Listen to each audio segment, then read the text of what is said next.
A atração a seguir é recomendada para todas as idades.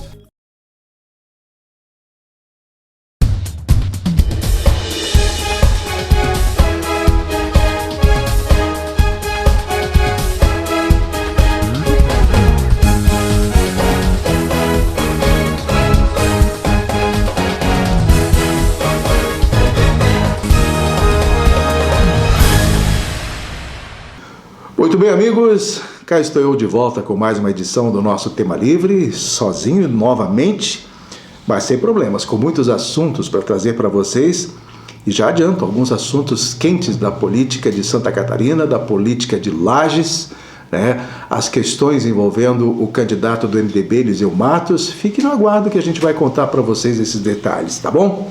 Também, talvez, se der tempo ainda, vamos falar por que o PSD, que é da atual gestão, e o PP, progressistas, não colocaram candidato próprio. Também vamos ver se a gente dá uma pincelada nesse assunto. Se não der nessa edição, na próxima, mas não tem problema. Um abraço ao Céu, sempre nos acompanhando aqui nos bastidores. Eu começo falando do nosso Folha da Serra, um jornal tocado pela nossa jornalista Cláudia Pavão, e também o Mauro, não me lembro bem o sobrenome dele, mas o Mauro. Enfim, são profissionais de primeira linha do jornalismo de Lages e da Serra Catarinense. Dando destaque, então, ao Folha da Serra, desta sexta-feira, o gasoduto de Lages será inaugurado em 16 de outubro. Tá aí uma boa notícia que nem eu sabia, né?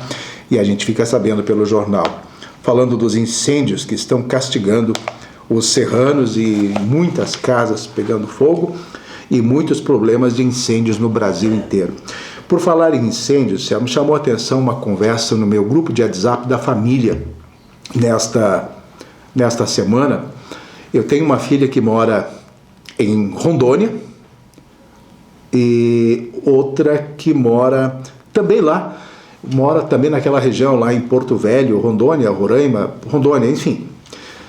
E elas conversando da situação dos incêndios lá, porque há uma seca muito grande lá, um calor imenso e uma seca muito grande, que atinge vários estados do Brasil, e a minha filha e a minha sobrinha que mora em Porto Velho comentando que não conseguem nem respirar.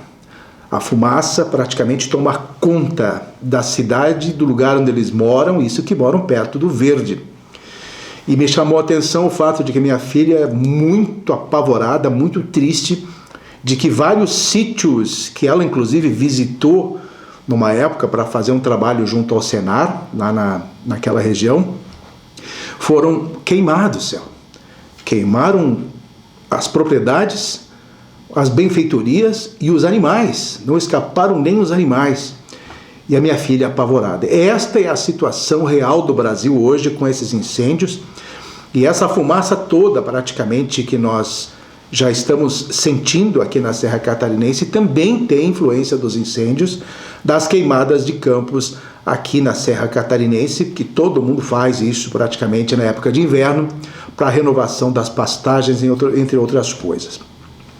Mas tem questões que nos chamam a atenção e que nos deixam preocupados, é que quando você viaja aqui pela Serra Catarinense, você observa que há incêndios na orla da estrada, na margem da estrada, com aquela fumaça tomando conta. O perigo é iminente de você encontrar um outro carro, porque é pior que neblina, você não tem luz que enxergue o outro carro na sequência. Você tem que tomar um extremo cuidado quando tem essa fumaça toda. E são fogos causados por pessoas que não têm a mínima responsabilidade, porque não tem necessidade nenhuma de queimar o que tem na margem da estrada.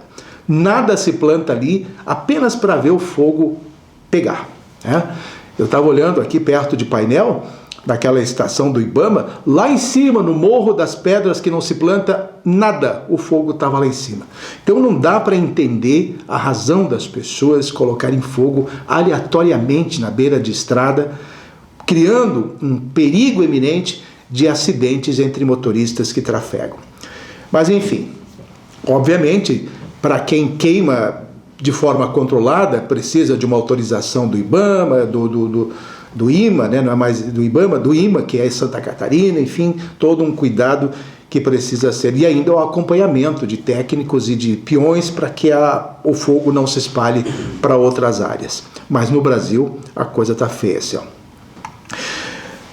Na Serra Catarinense, que é o nome de um projeto, Céu, eu falei para você, pedi permissão para eu falar do meu projeto Serra Catarinense, o Turismo é Aqui.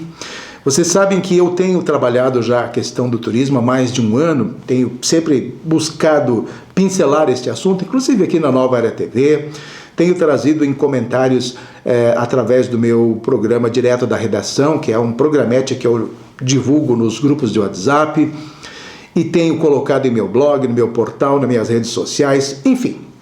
A verdade é que agora eu resolvi assumir uma responsabilidade diferenciada, ou seja, o projeto ganha um campo específico. Eu vou centrar o foco, Céu, no Serra Catarinense, o Turismo é Aqui.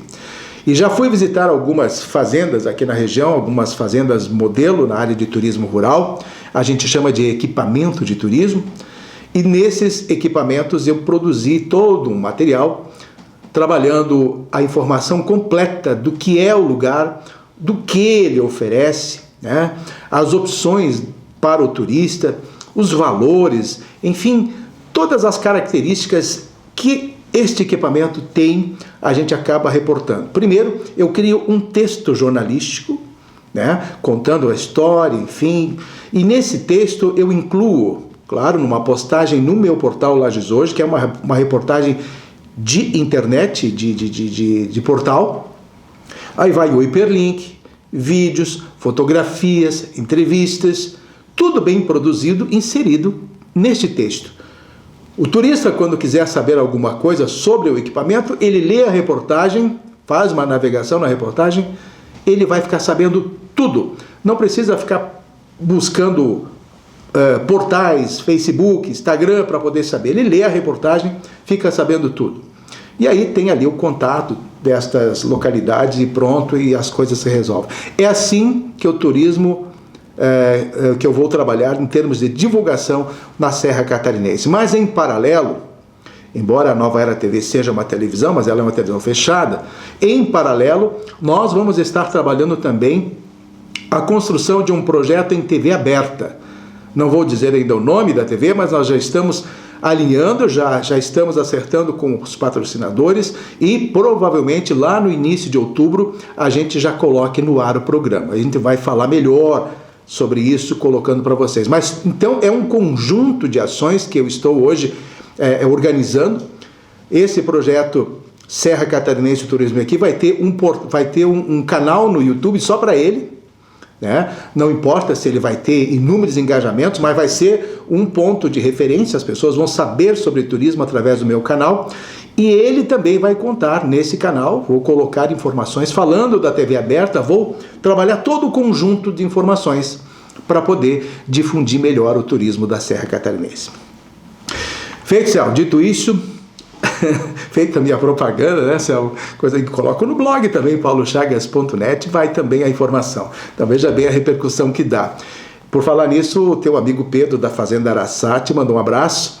Eu estive neste equipamento no último final de semana e vou contar. Fazenda Araçá em São José do Cerrito e Senhor do Bonfim em São José do Cerrito é de tirar o chapéu.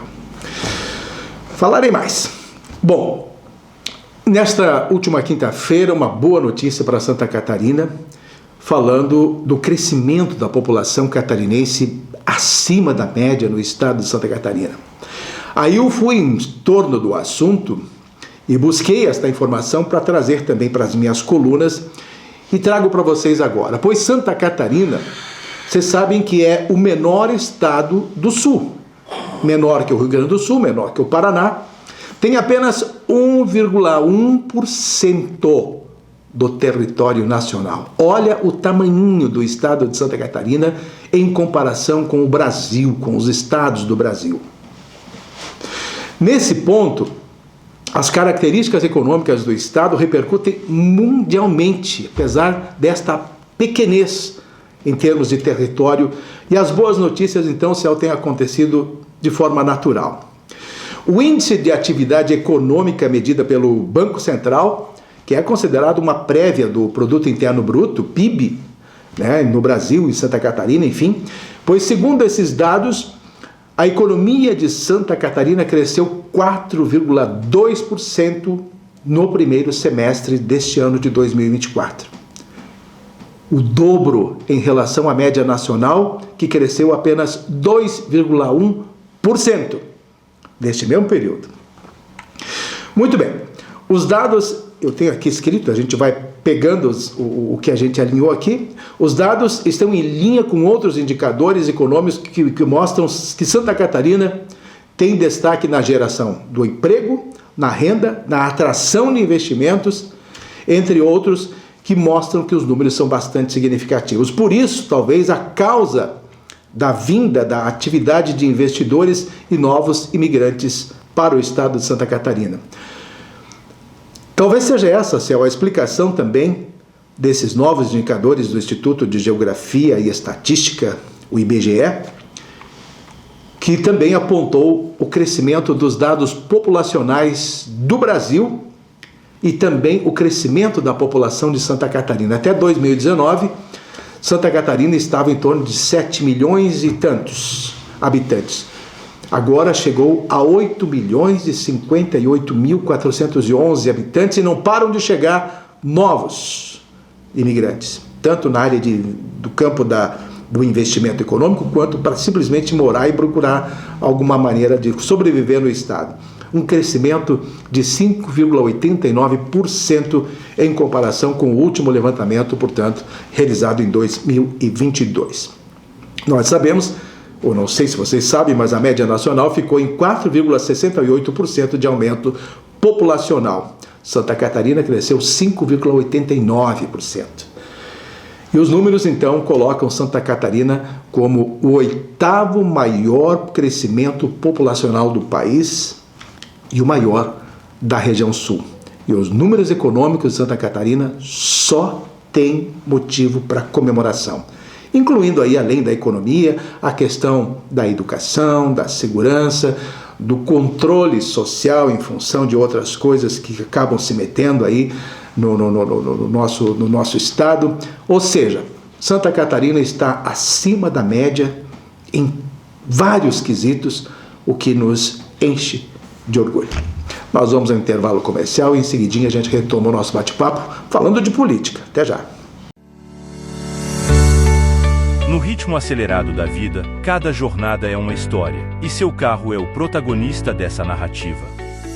No Centro Automotivo Irmãos Neto, entendemos a importância de manter essa história sempre em movimento. Uma revisão regular não é apenas sobre manter o motor funcionando, mas é a garantia de segurança e tranquilidade em cada dia que você usa seu veículo. No Centro Automotivo Irmãos Neto, nossa equipe de profissionais está pronta para oferecer um serviço completo. Sabemos que quando seu carro está em boas mãos, você ganha mais do que uma viagem tranquila. Ganha tempo, ganha segurança e ganha a certeza de estar cuidando bem do seu investimento. Agende sua revisão hoje mesmo e dê ao seu veículo o carinho que ele merece. Centro Automotivo Irmãos Neto, seu veículo em boas mãos.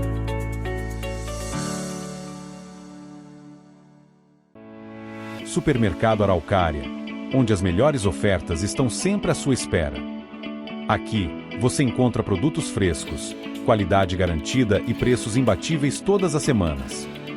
Não perca nossas promoções e descontos exclusivos. Venha nos visitar e faça suas compras com economia e praticidade. Supermercado Araucária, o seu destino para uma compra inteligente. Visite-nos hoje mesmo. Muito bem, voltamos com a segunda parte do nosso programa Tema Livre aqui na Nova Era TV. Vamos falar um pouquinho de política. Quero começar falando de uma reunião do Fórum Parlamentar Catarinense nesta próxima segunda-feira, dia 2 de setembro, na cidade de Lages, que haverá neste encontro do Fórum um debate sobre as obras da BR-116 em Lages e também em Mafra. São, na verdade, duas importantes reuniões que vão cuidar do contrato de concessão, da otimização e da inclusão de possíveis obras da mobilidade, porque está nesse compasso agora as negociações para, novamente, a renovação da concessão da BR-116 com a Arteris, Você sabe muito bem que é essa operadora que tem aí nos pedágios dessas estradas da 116 de Santa Catarina até o Paraná. Dentre os confirmados, destacam-se aí os representantes do Ministério dos Transportes. Estará presente a Viviane S., que é a secretária nacional de transporte rodoviário, ela que é da Agência Nacional de Transportes Terrestres, a ANTT. Também os diretores da concessionária Teres, ou melhor, da Agência Nacional de Terrestres, ANTT, terá a presença de Rafael Vitali, aí os diretores da Teres, e obviamente foram convidados os 16 deputados que representam o Fórum Parlamentar Catarinense em Brasília e 3 senadores. Eu só quero ver desta vez quantos virão, porque no dia 7 de junho, numa reunião do Fórum Parlamentar na Câmara de Vereadores de Lages, eu estive lá desde o começo até o fim, vieram 3 deputados oficialmente e a Carmen Zanotto, que estava licenciada. Então, digamos que tínhamos 4 deputados, mais o Lucas Neves estadual e o Esperidião Amin como senador. De 16 deputados, nós tínhamos 3 oficiais. A Carmen licenciada, ela estava como secretária de Estado da Saúde ainda, né? O Lucas Neves representando o Estado, nem mesmo os outros da bancada da Serra estavam presentes, só o Lucas. Mas enfim, eu quero ver nesta vez, na segunda-feira, às 9 da manhã, na ACIL, este encontro com o Fórum Parlamentar, quantos deputados vão estar. Aliás, naquele encontro do dia 7 de junho, foram muitas as demandas elencadas pela Serra Catarinense e representantes também do Meio-Oeste que participaram desta reunião do Fórum em Lages no dia 7 de junho na Câmara de Vereadores. Até hoje, eu não tenho notícias da resolução de sequer uma das demandas apresentadas. Isso que foram dezenas, incluindo a própria do curso de medicina, que eu bati muito, que está sendo buscada autorização por parte da Unifavest, aqui do município de Lages, mas essa resolução acabou saindo de parte do MEC, negando então a autorização ao curso de medicina e que, se eu não me engano, a universidade entrou na justiça para ver a aprovação do curso, pois está com toda uma estrutura milionária e muito bem organizada, montada. Mas enfim, a minha expectativa é de ver quantos dessa vez parlamentares estarão presentes na discussão, porque a concessão da BR-116 é uma das coisas mais importantes a serem discutidas neste momento. Obviamente, estarão os representantes da nossa classe empresarial e de toda a Serra Catarinense, pois o interesse é de todos nesse sentido. E depois, a reunião às 9 da manhã, na Associação Empresarial de Lages, e em Mafra às 17 horas, né? Mais no final da tarde, então, lá no município de Mafra. Bom, minha gente, eu quero trazer aqui um assunto que está movimentando a questão política no município de Lages. Esta semana, eu tive também a informação de que o Superior Tribunal de Justiça tomou a decisão confirmando que o impedimento do desembargador Hernani Guetem de Almeida, no caso do processo civil de Eliseu Matos, naquela questão da Operação Águas Limpas, né, em todo aquele julgamento que o condenou o prefeito na operação, lá por desvio de dinheiro, corrupção ativa, passiva, enfim, envolvendo a Semasa. Vocês sabem toda aquela história que aconteceu quando quando Eliseu ainda era prefeito, ali por 2016, quando a coisa desencadeou. Muito bem, parece-me que o Supremo, então, reconheceu o impedimento do desembargador e anulou todo o processo, deixando, nesse caso, Eliseu Matos limpo nessa questão civil. Porém, ele, nesta última quinta-feira, teve mais um revés, mas aí no campo político, no âmbito do Tribunal Eleitoral de Lages, ou seja, no cartório eleitoral da cidade de Lages, na vara eleitoral da cidade de Lages, que é uma outra questão. Pois eu quero contar para vocês que, num processo apresentado pelo Ministério Público Eleitoral, MP, né, pois essa decisão da impugnação desta semana tem a ver com o Ministério Público Eleitoral. Eu conto para vocês. Essa decisão tem uma ligação do pedido de impugnação da candidatura de Eliseu devido à renúncia do cargo de prefeito em 2016, enquanto tramitava um processo de impeachment na Câmara de Vereadores. Vocês devem lembrar. E neste último dia 18 de agosto, o promotor Jean-Pierre Campos entrou com uma ação no Ministério Público Eleitoral, argumentando da necessidade da impugnação de Eliseu Matos, alegando que o ex-prefeito estaria inelegível para disputar o atual pleito eleitoral por ter renunciado ao cargo antes da conclusão do processo de impeachment que estava em andamento na Câmara de Vereadores lá em 2016. Vocês lembram? Aí o Eliseu Matos explicou que foi em função da família, a morte da esposa, para criar os filhos. Quer dizer, ele criou um novo argumento para poder justificar a sua renúncia naquela época, mas isso tem questões jurídicas que precisam ter embasamento legal, não é simplesmente eu decido, eu paro, e achou que o processo de impeachment simplesmente tornaria nulo. Ou seja, claro, ele não continuou, mas no âmbito judicial as coisas ficam pendentes. Então, de acordo com o documento da promotoria, Eliseu estaria inelegível por tempo de 8 anos e esse prazo ainda está vigindo nesse ano de 2024. Encerraria, então, no dia 31 de dezembro deste ano. Portanto, no julgamento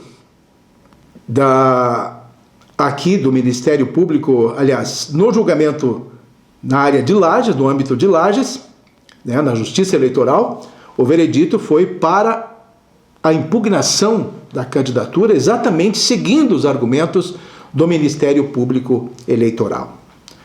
Obviamente, Eliseu Matos vai buscar recurso agora na esfera estadual, no Tribunal Regional Eleitoral de Santa Catarina, que é a segunda instância. Não ganhando na segunda instância, e olha que isso vai transcorrendo, ele segue em campanha.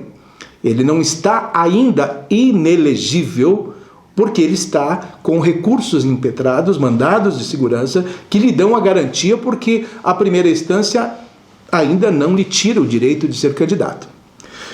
Então, resumidamente, agora, mesmo ele fazendo campanha, inaugurando comitê, passeando pela cidade, fazendo tudo aquilo, a gente tem recebido as informações, ele dando entrevista como candidato, ele segue naturalmente a campanha, porque ele está amparado pela lei. Então agora ele recorre na segunda instância, em Santa Catarina, no Tribunal Regional Eleitoral, perdendo lá no Tribunal Regional Eleitoral, em Santa Catarina, ou ganhando, a coisa se encerra. Mas daí o Ministério Público Eleitoral pode também recorrer e buscar uma outra instância. E se o Eliseu perder, ele recorre à terceira instância, que é no Supremo Tribunal Eleitoral em Brasília. Aí você fica pensando, mas vai dar tempo nessa questão toda, enquanto as eleições que vão acontecer dia 6 de outubro? Talvez não dê. Se bem que, dentro da Justiça Eleitoral, os trâmites são bem mais rápidos e, diante desta necessidade, as coisas podem se complementar e tomarem as decisões rapidamente possível. Talvez não em terceira instância. Mas daí, se ele eventualmente ganhar a prefeitura, bom, ele assume a prefeitura, mesmo porque vocês sabem que segunda instância hoje já não tira mais os direitos da pessoa. O Supremo decidiu que tem que ser em terceira instância, nem que leve 20 anos. Mas é mais ou menos isso. Aí, então, no caso da Justiça Eleitoral, as coisas devem andar mais rápido, vai para o Supremo. Aí, se o Eliseu vencer as eleições, e lá por novembro, dezembro, janeiro, fevereiro, se ter uma decisão contra o Eliseu, realmente aceitando a impugnação da legitimidade das eleições dele, ou da eleição dele, aí então ele perde o cargo. E o que acontece?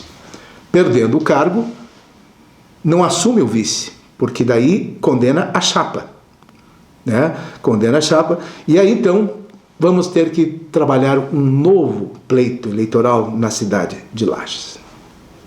Imagine toda essa confusão política envolvendo, não é uma confusão política, envolvendo a Justiça Eleitoral e envolvendo o Eliseu Matos. Pois agora, com relação ao crime na esfera civil da Operação Águas Limpas, parece-me que ele está limpo. Mas no âmbito político, eleitoral, na esfera judicial da eleição, ou do meio eleitoral, ele está com a ficha suja. Então, esse é o grande problema do Eliseu Matos hoje. Então, ele continua, obviamente, fazendo a campanha, recorre à segunda instância e vai seguindo. Ele não está impedido de trabalhar a campanha. Agora, se até o dia das eleições ele vai estar apto a isso, aí vamos aguardar qual vai ser, então, o posicionamento judicial no âmbito do Tribunal Regional Eleitoral de Santa Catarina, porque agora é lá que esse que esse processo estará sendo analisado. E como eu disse, se Eliseu perder, ele recorre ao Supremo. E se o Ministério Público Eleitoral perder, também recorre. Então, enquanto não terminar essa celeuma lá no Supremo, quando um magistrado daqueles lá que tomam as canetas, dão as canetadas unilateralmente, né, vocês sabem disso, ele não para com esse processo. Então, só lá é que saberemos se Eliseu vai ter a continuidade do cargo político dele. Se bem que o prazo encerraria agora em 31 desse ano.